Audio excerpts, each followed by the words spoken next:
الحمد لله نحمده ونستعينه ونستغفره ونؤمن به ونتوكل عليه ونعوذ بالله من شرور أنفسنا ومن سيئات أعمالنا من يهده الله فلا مضل له ومن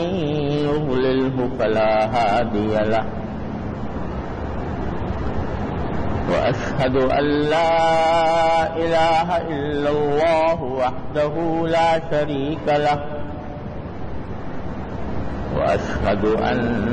سيدنا وسندنا ونبينا ومولانا محمدا عبده ورسوله صلى الله تعالى عليه وعلى آله وأصحابه وبارك وسلم تسليما كثيرا. أما بعد فأعوذ بالله من الشيطان الرجيم. بسم الله الرحمن الرحيم. لإيلاف قريش إيلافهم رحلة الشتاء والصيف فليعبدوا رب هذا البيت الذي أطعمهم من جوع وآمنهم من خوف. آمنت بالله صدق الله مولانا العظيم وصدق رسوله النبي الكريم ونحن على ذلك من الشاهدين والشاكرين والحمد لله رب العالمين.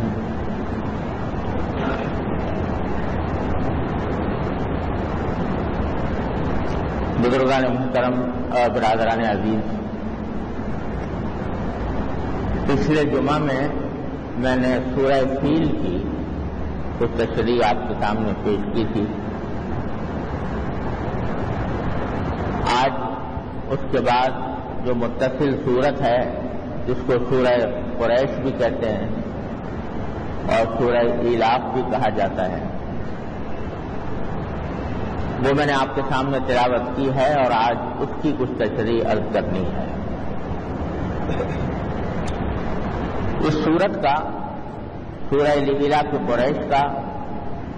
الم تر کیف والی سورت سے بڑا گہرا تعلق ہے،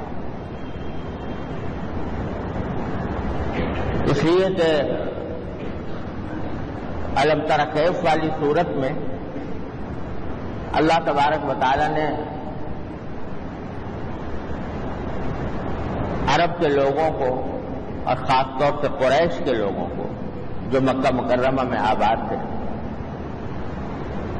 اپنا یہ انعام اور احسان یاد دلایا ہے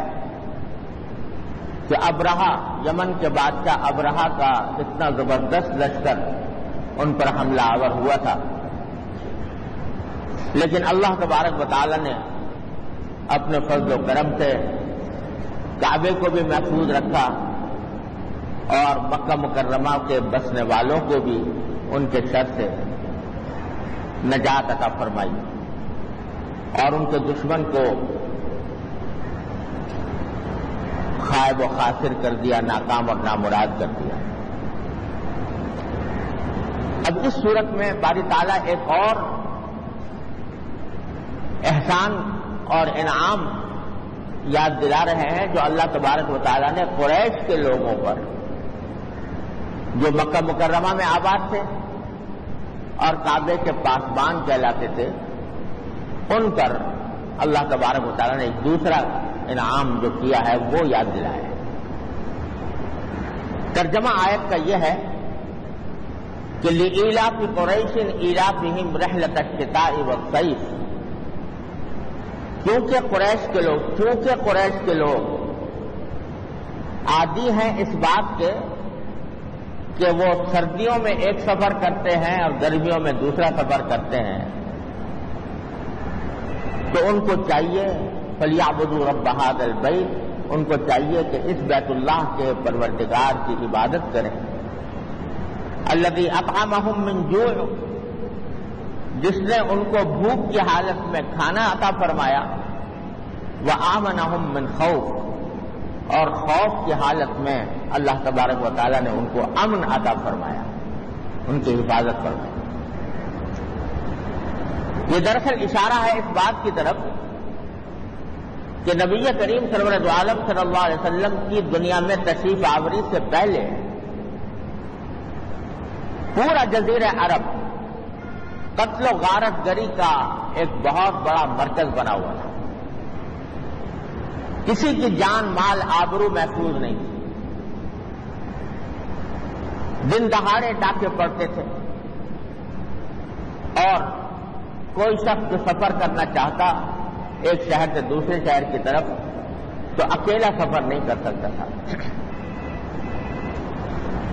کوئی قافلہ لے کر سفر کیا جاتا تھا، کیونکہ ہر وقت اندیشہ تھا کہ راستے میں کوئی ڈاکو ان پر حملہ آور ہو جائیں گے، ان کی جانوں کو بھی خطرہ ہوگا، ان کے مال کو بھی خطرہ ہوگا۔ اور قبائل عرب کے قبیلوں کا حال یہ تھا کہ ان کے درمیان مسلسل کشمکش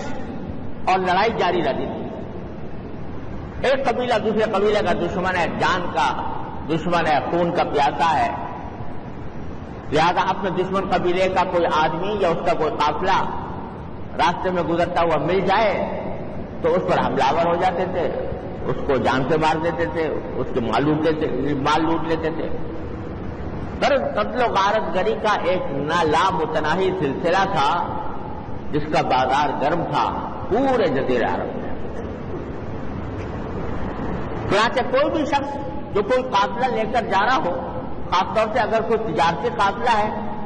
جس میں کہ سامان تجارت ہے، تو اس کے بچنے کا تو بہت کم امکان ہوتا تھا، کیونکہ راستے میں کوئی بھی دشمن قبیلہ مل جائے گا اور اس کو لوٹ چلے جائے گا۔ سارے عرب میں یہ آگ بھڑکی ہوئی تھی، لیکن اس زمانے جاہلیت میں بھی قریش کے لوگوں کو یہ امتیاز اور یہ خصوصیت حاصل تھی کہ کیونکہ قریش کے لوگ کعبے کے آس پاس رہتے تھے، بیت اللہ کے قریب رہتے تھے، اور بیت اللہ کے پاسبان کہلاتے تھے، بیت اللہ کی حفاظت کرتے تھے، بیت اللہ کی نگرانی کرتے تھے، اس کا انتظام کرتے تھے، تو ان کی اس خصوصیت کی بنا پر سارے عرب کے قبیلے ان کا احترام کرتے، ان کی عزت کیا کرتے، کیونکہ عرب کے قبیلے جتنے بھی تھے، سارے عرب کے لوگ، وہ چاہے کتنے ہی بدعمالیوں میں مبتلا ہو گئے ہوں، لیکن بیت اللہ کی عظمت ان کے دل میں تھی، اللہ کے گھر کی عظمت تھی، اور جو لوگ جو بیت اللہ کی حفاظت کر رہے تھے، ان کی نگہبانی کر رہے تھے، ان کی تعظیم بھی ان کے دلوں کے اندر دعوت تھی۔ لہذا قریش کے لوگوں کا اگر کوئی قافلہ جا رہا ہو، کہیں بھی جا رہا ہو، تو اس کو نہیں چھیڑتے تھے، کسی بھی قبیلے سے گزر جائے، کسی بھی بستی سے گزر جائے، دشمنیاں ان کے ساتھ بھی تھیں، لیکن کیونکہ قریش کے لوگ ہیں، کیونکہ بیت اللہ کے محافظ ہیں، بیت اللہ کے پاسبان ہیں، اس واسطے کوئی بد سے بدتر دشمن بھی ان کے قافلوں پر حملہ نہیں کرتا۔ تو اس کا نتیجہ یہ تھا کہ سارے عرب کے لوگ تو ڈرے سہمے رہتے تھے، صبر کرنے سے گھبراتے تھے کہ صبر کریں گے تو ہمیں کہیں پریشانی کا سامنا نہ کرنا پڑے، لیکن قریش کے لوگ جب کوئی قافلہ لے کر سفر کرتے تو بے دھڑک کرتے تھے، کوئی خطرہ نہیں ہوتا تھا، امن و امان کے ساتھ جاتے، امن و امان کے ساتھ واپس آ جاتے۔ چنانچہ قریش مکہ مکرمہ میں آباد تھے۔ آپ حضرات جانتے ہوں گے کہ مکہ مکرمہ کا جو علاقہ ہے، اللہ تعالیٰ نے اپنا گھر ایسی جگہ بنایا ہے جہاں نہ کوئی کھیتی ہے، نہ کوئی سبزہ ہے، نہ کوئی باغ ہے، وادی قرآن حضرت ابراہیم علیہ السلام نے فرمایا تھا ربنا انی اسکنت من ذریتی بواد غیر ذی زرع عند بیتک المحرم، اے پروردگار میں اپنی اولاد کو ایک ایسی وادی میں چھوڑ کر جا رہا ہوں، آباد کر کے جا رہا ہوں جہاں پر کوئی کھیتی نہیں ہوتی، آپ کے حرمت والے گھر کے پاس۔ یہ بھی اللہ تعالیٰ کی ایک قدرت کی عظیم نشانی ہے کہ اس کو بالکل خشک رکھا ہے اللہ تعالیٰ نے، نہ کوئی سبزہ، نہ کوئی باغ، نہ کوئی ایسا بظاہر دیکھنے کے اعتبار سے کوئی خوبصورت منظر۔ دنیا کوئی اگر خوبصورت منظر ہوتا، کوئی سبزہ ہوتا تو لوگ اس سبزے کو دیکھنے کے لیے، اس کے خوبصورت منظر کو دیکھنے کے لیے سفر کرتے، لیکن خشک بے آب و گیا وادی ہے، سنگلاخ پتھروں کے پہاڑ ہیں، اور اسی میں یہ مکہ آباد ہے، اسی میں اللہ کا گھر ہے۔ اس کے باوجود ساری دنیا کے حسین ترین علاقوں کو دیکھ لو اور اس بیت اللہ کی جگہ کو دیکھ لو، ہر مسلمان، ہر صاحب ایمان کے دل میں اس بیت اللہ کی کشش اتنی زیادہ ہے کہ ساری دنیا کے حسین ترین علاقے اس کے آگے ہیچ ہیں۔ حالانکہ کوئی خوبصورت نظارہ نہیں ہے، لیکن ایسی کشش ہے۔ ابراہیم علیہ السلام نے دعا فرمائی تھی کہ اللہ ایسا بنا دیجئے کہ لوگوں کے دل کھچ کھچ کر اس کی طرف آئیں۔ اب دیکھ لو کس طرح کھچے ہوئے ہیں، کس طرح لوگ جوک در جوک دنیا کے ہر علاقے سے بیت اللہ کی طرف رجوع کرتے ہیں۔ تو غرض یہ کہ وہ پورا علاقہ بالکل بے آب و گیاہ تھا، کوئی کھیتی نہیں، کوئی باڑی نہیں، کوئی زراعت نہیں، تو وہاں کے لوگوں کا ذریعہ روزگار کیسے ملے؟ کوئی زراعت نہیں، کوئی فیکٹری نہیں، تو کیسے ملے گا روزگار؟ کیسے حاصل ہو؟ تو سارے مکے کے لوگ جو ہیں ان کو روزگار کا واحد ذریعہ تجارت تھا۔ تجارت بھی کہاں سے کرے؟ ویسے ہی کوئی یہاں پر کوئی چیز اگتی ہو تو اس کو نکال کے بیچا کرے۔ ان کو ساری تجارت موقوف تھی اس بات کے اوپر کہ یہ باہر سے سامان لائیں یہاں بیچے، یہاں سے سامان لے جائیں باہر بیچے۔ تو اس کی غرض سے ان کے تجارتی قافلے یمن اور شام جایا کرتے تھے۔ یمن اس زمانے میں بڑا سرسبز و شاداب علاقہ تھا، شام بھی بڑا سرسبز و شاداب علاقہ تھا، وہاں بہت پیداوار ہوتی تھی، صنعتیں بھی تھیں۔ چنانچہ یہ لوگ ایسا کرتے کہ گرمی کے موسم، جب گرمی کا موسم آتا تو یہ شام کا سفر کرتے، کیونکہ گرمی کے موسم میں شام ٹھنڈا ہوتا ہے، شام کا علاقہ، اور اللہ تعالیٰ نے اس کو سرسبز و شاداب بھی بنایا اور ٹھنڈا علاقہ ہے۔ تو گرمی کے موسم میں شام جایا کرتے تھے، اور سردی کے موسم میں چونکہ شام میں بہت سخت سردی پڑتی ہے، اس واسطے سردی کے موسم میں یہ یمن جایا کرتے تھے۔ تو ان کی یہ تجارت کا سلسلہ اس طرح ہوتا تھا کہ گرمی میں شام گئے، وہاں سے سامان تجارت لے کر آئے اور آ کر پورے عرب میں وہ برآمد کرتے تھے، بیچتے تھے۔ اور گرمی کے موسم میں ان کے قافلے یمن جاتے، اور یمن جا کر وہاں سے سردی کے موسم میں یمن جاتے اور وہاں سے سامان لے کر آتے اور بیچتے۔ اور اتنے زبردست قافلے ہوتے تھے کہ ابو سفیان کا وہ قافلہ جس کا ذکر قرآن کریم میں آیا ہے، جس کے نتیجے میں جنگ بدر ہوئی تھی، وہ 1000 اونٹوں پر مشتمل، 1000 اونٹوں پر سامان لاد کر، اور وہ شام گیا تھا اور شام سے واپس آ رہا تھا، اور 100% منافع کے ساتھ واپس آ رہا تھا۔ تو ایسے قافلے میں ہزاروں اونٹوں کے قافلے ہوا کرتے ہیں، اتنے زبردست قافلے ہیں۔ اس پر ان کی ساری معیشت کا دار و مدار تھا، اور یہ سامان لا کر اپنے مکہ مکرمہ میں بھی رکھتے اور باہر علاقوں میں بھی، مکے کے باہر علاقوں میں، عرب کے دوسرے علاقوں میں بھی اس کو برآمد کرتے اور بیچتے۔ جب یہ جا رہے ہوتے تھے یمن یا شام تو کوئی نہیں ٹوکتا تھا، جب یہ سامان کو بیچنے کے لیے عرب کے دوسرے علاقوں میں بھیجتے تھے، اس وقت کوئی نہیں چھیڑتا تھا، آرام سے اپنی ان کی تجارت کا سلسلہ جاری تھا۔ دوسری طرف صورتحال یہ تھی کہ چونکہ بیت اللہ وہاں پر موجود تھا مکہ مکرمہ میں، تو سارے عرب کے لوگ حج کے موسم میں وہاں پر آ کر جمع ہوتے تھے اور عمرے کرنے کے لیے اور طواف کرنے کے لیے سارے سال آنے والوں کا سلسلہ جاری رہتا تھا۔ جب باہر سے لوگ آتے تھے تو ان کے پاس سامان ہوتا تھا، شام سے لایا ہوا اور یمن سے لایا ہوا، وہ ان سے خریدتے تھے۔ تو بیت اللہ کی وجہ سے ان کو دوہرا فائدہ حاصل ہو رہا تھا معاشی اعتبار سے۔ ایک یہ کہ ان کے تجارتی قافلے بڑے کامیاب تھے، اور دوسرے یہ کہ ان کا جو شہر تھا وہ سارے عرب والوں کا مرکز بنا ہوا تھا، تجارت کے لحاظ سے یہاں سامان لے جاتے تھے۔ نتیجہ یہ کہ سارے قریش کے لوگ بڑے خوشحال تھے۔ تو قرآن کریم یہ فرما رہا ہے کہ ذرا یہ سوچو، یہ خوشحالی کہاں سے نصیب ہوئی، کس وجہ سے نصیب ہوئی؟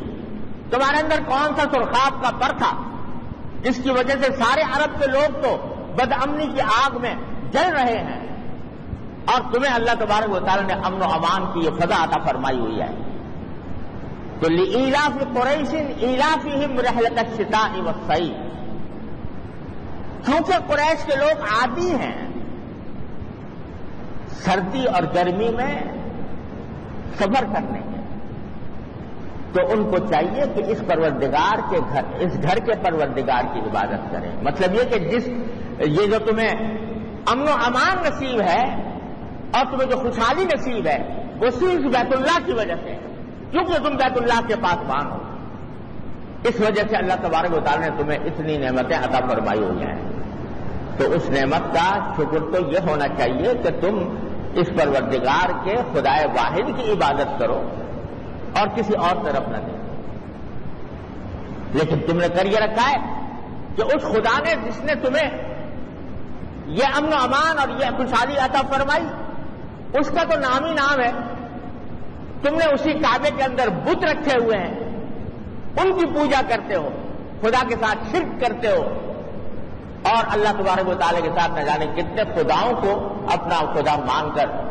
ان کی عبادت کرتے رہتے ہو، ان کے احکام کی اطاعت کرتے ہو۔ ایک اور آیت کریمہ میں اللہ تبارک و تعالیٰ نے فرمایا ہے، اشارہ کیا ہے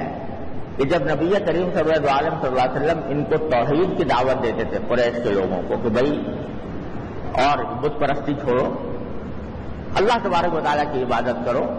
اللہ تعالیٰ کے ساتھ کسی کو شریک نہ ٹھہراؤ، لا الہ الا اللہ محمد رسول اللہ کا کے اوپر ایمان لاؤ،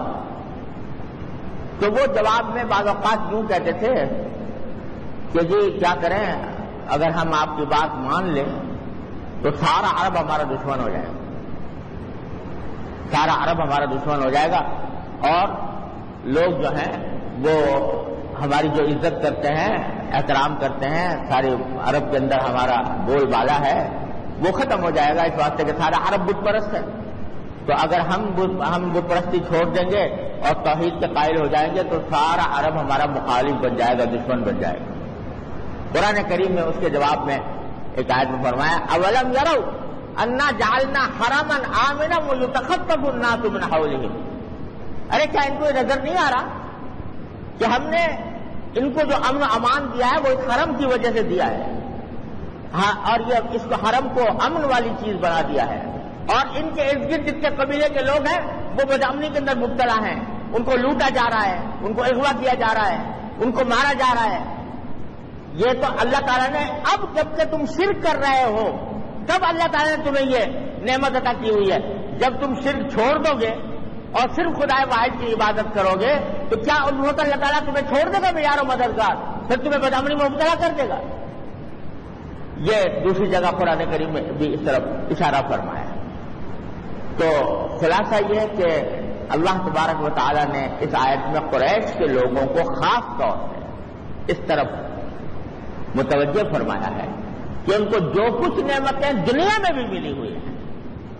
وہ صرف اللہ تبارک و تعالیٰ کے اس گھر کی وجہ سے، بیت اللہ کی وجہ سے، تو ان کو چاہیے کہ اس بیت اللہ کے رب کی عبادت کریں۔ نہ یہ کہ اس میں بتوں کو ڈال کر ان کی پوجا کرنا شروع کر دیں، شرک کا ارتکاب کرنا شروع کر دیں۔ سبق اس میں یہ دیا گیا ہے، یہ تو قریش کے لوگوں کو خطاب ہے براہ راست، لیکن ساتھ ساتھ یہ چونکہ قرآن جو ہے وہ صرف اہل عرب کے لیے نہیں ہے، وہ تو رہتی دنیا تک پوری انسانیت کی رہنمائی کے لیے آیا ہے، لہذا اس میں سبق در حقیقت یہ دیا گیا ہے کہ یوں تو سارے انسانوں کا فریضہ ہے کہ وہ اللہ تبارک و تعالیٰ کی عبادت کریں، اس کے سوا کسی کو معبود نہ مانیں، اس کے احکام کی اطاعت کریں، لیکن خاص طور سے وہ لوگ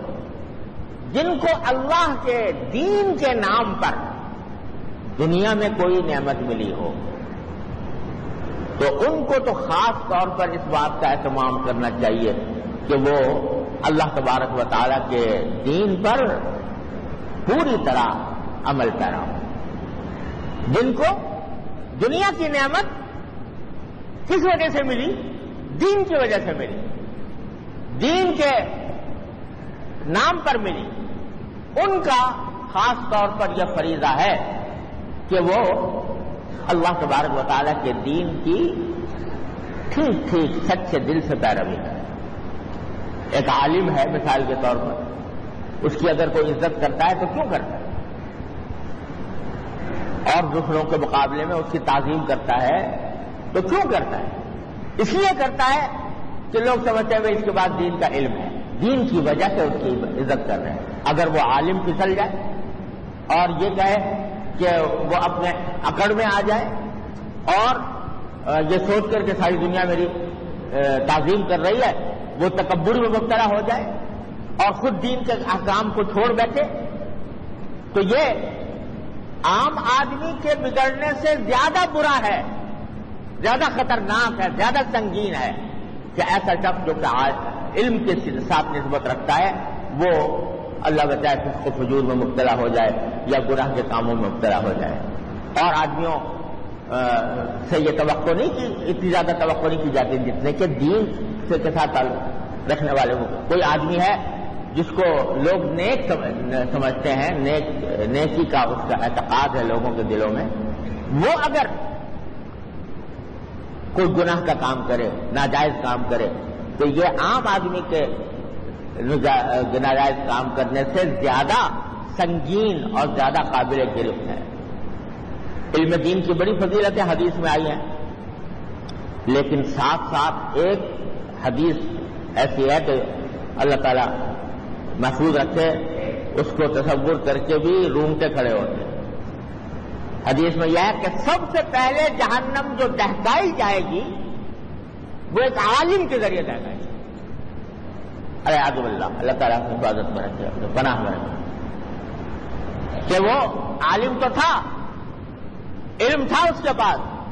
لیکن اس نے اپنے علم پر عمل نہ کیا اور ناجائز گناہ کے کام میں مبتلا رہا، اس واسطے اس کو دوسروں سے پہلے جہنم میں داخل کیا جائے گا، جہنم دہکائی جائے گی۔ تو جو بھی نعمت اگر دین کی وجہ سے ملی ہے، اگر اس کی ناقدری کی جائے تو پھر اللہ تعالیٰ کا عذاب بھی بڑا سخت ہے۔ اللہ تعالیٰ حفاظت فرمائے۔ دیکھو یہ ملک ہمارا پاکستان، یہ کہاں کے نام پر حاصل ہوا؟ کس چیز کے نام پر حاصل؟ ابھی ایسے لوگ ہیں دنیا میں جنہوں نے پاکستان بننے کا وقت دیکھا ہے اور اس وقت کی فضا ان کے ذہن میں ہے۔ وہ نعرے ابھی تک کانوں میں گونجتے ہیں جس میں کہا گیا تھا کہ پاکستان کا مطلب کیا؟ لا الہ الا اللہ۔ یہ نعرے گلی گلی یہ نعرے لگ رہے ہیں۔ تو یہ نعمت ہمیں اللہ تبارک، پاکستان کی نعمت اللہ تبارک و تعالیٰ نے عطا فرمائی، حالانکہ اس پاکستان کے بننے میں ہندو ہمارا دشمن تھا، انگریز ہمارا دشمن تھا، سکھ ہمارے دشمن تھے، اور کوئی بھی پاکستان کو اسلام کے نام پر کوئی ملک قائم کرنے کا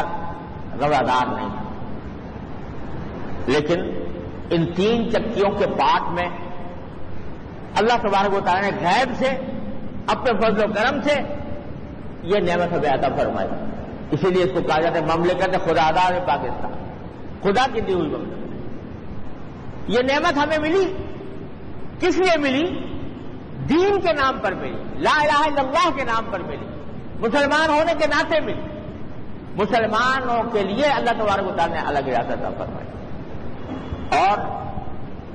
ایسی نعمت عطا فرمائی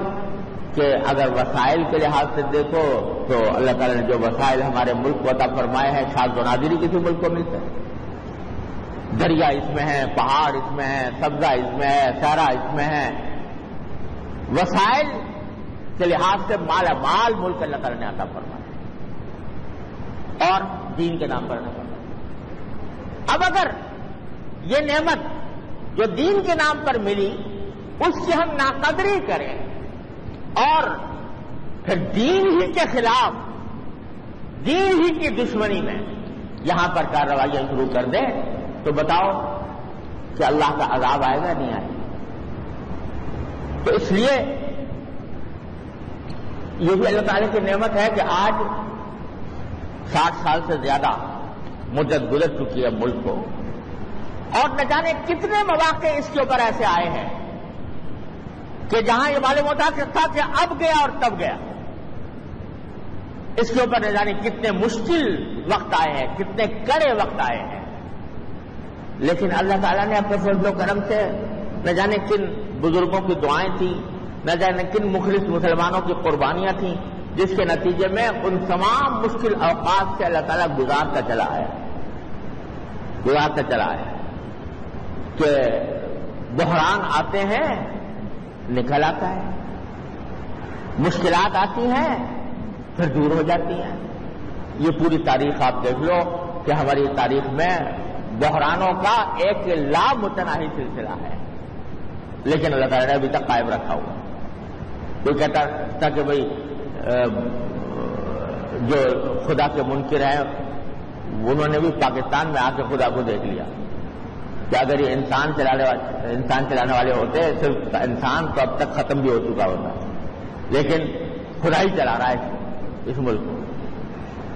یہ اللہ تعالیٰ کی نعمت ابھی تک اس لحاظ سے موجود ہے، بہت بڑی نعمت ہے ابھی تک اللہ تعالیٰ نے دے رکھی ہے. لیکن جس رفتار سے ہم بے دینی کی طرف جا رہے ہیں، جس رفتار سے اللہ اور اللہ کے رسول صلی اللہ علیہ وسلم کی نافرمانی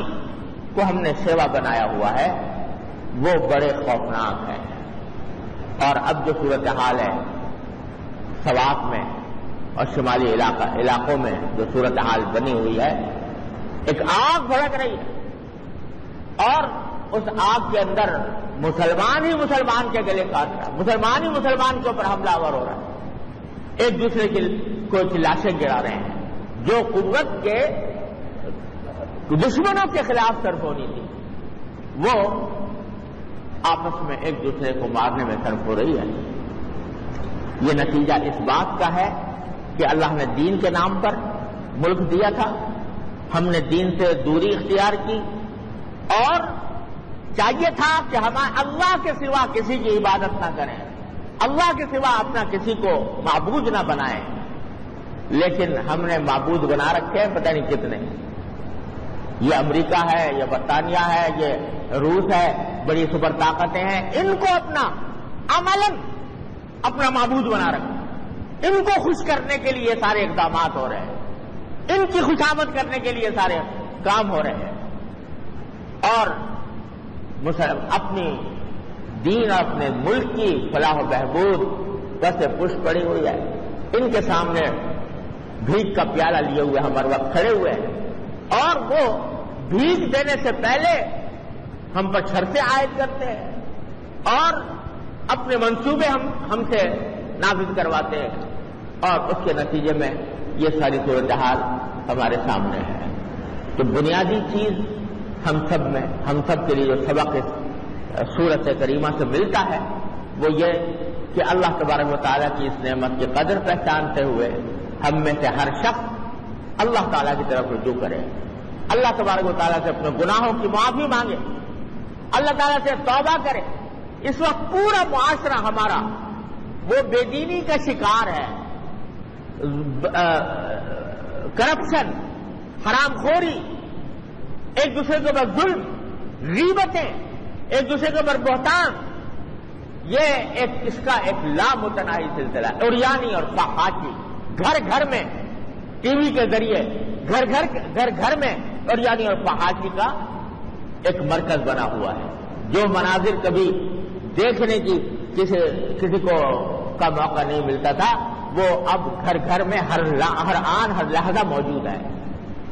اس ساری صورتحال کے نتیجے میں اللہ تبارک و تعالیٰ نے تو اپنا کرم فرمایا ہوا ہے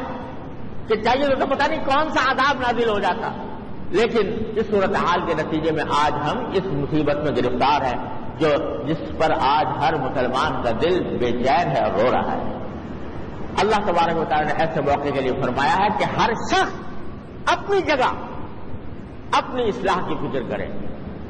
اپنے گھر کے ماحول کو درست کرے، اللہ تبارک و تعالیٰ کے احکام کی اطاعت کرے، اللہ تعالیٰ کے سامنے روئے اور گڑ گڑائے اور توبہ استغفار کر کے اللہ تعالیٰ سے اپنے گناہ، اپنی بھی اور اپنے پورے قوم کے گناہوں کی معافی مانگے، حرام خوری کو چھوڑے، اللہ تبارک و تعالیٰ کے احکام کی اطاعت کرے اور اللہ تبارک و تعالیٰ کی طرف رجوع ہو۔ اس کے سوا کوئی اس مشکل کا حل نہیں ہے۔ اور ایک زمانہ تھا کہ جب اس قسم کے حالات پیدا ہوا کرتے تھے تو لوگ اللہ تعالیٰ کی طرف متوجہ ہوتے تھے، گھر گھر آیت کریمہ کا ختم ہو رہا ہے، گھر گھر دعائیں مانگی جا رہی ہیں اور اللہ تبارک و تعالیٰ کی طرف رجوع ہو رہا ہے، لیکن آج وہ ماحول بھی ختم ہو گیا اور اب تبصرے تو ہیں، مجلس میں بیٹھ کر تبصرے ضرور کریں گے، اور لیکن اس کے لیے جتنا وقت تبصرے میں صرف کر رہے ہیں، جتنا وقت گپ شپ میں صرف ہو رہا ہے، وہ اللہ تعالیٰ کی طرف رجوع میں صرف کریں، اللہ تبارک و تعالیٰ کی طرف رجوع کر کے ان سے دعائیں مانگیں، ان سے توبہ اور استغفار کریں، تو کچھ بعید نہیں ہے کہ اللہ تبارک و تعالیٰ اپنے فضل و کرم سے ہمارے حالات پر رحم فرما کر ہمیں اس مشکل سے نکال دے۔ حدیث میں رسول کریم صلی اللہ علیہ وسلم نے فرمایا کہ تمہارے حکمران خود تمہارے اعمال کا آئینہ ہوتے ہیں، اگر تم ٹھیک ہو جاؤ اللہ تعالیٰ حکمران بھی تمہارے اوپر اچھا عطا فرما دیں گے، اور پھر اس صورت میں انشاءاللہ اللہ تبارک و تعالیٰ کی رحمتیں اور برکتیں نازل ہوں گی۔ بھائی، یہ پیغام ہر مسلمان کا فرض ہے وہ ایک دوسرے کو پہنچائے۔ یہ توبہ کا وقت ہے، استغفار کا وقت ہے، اللہ تعالیٰ کی طرف رجوع کا وقت ہے۔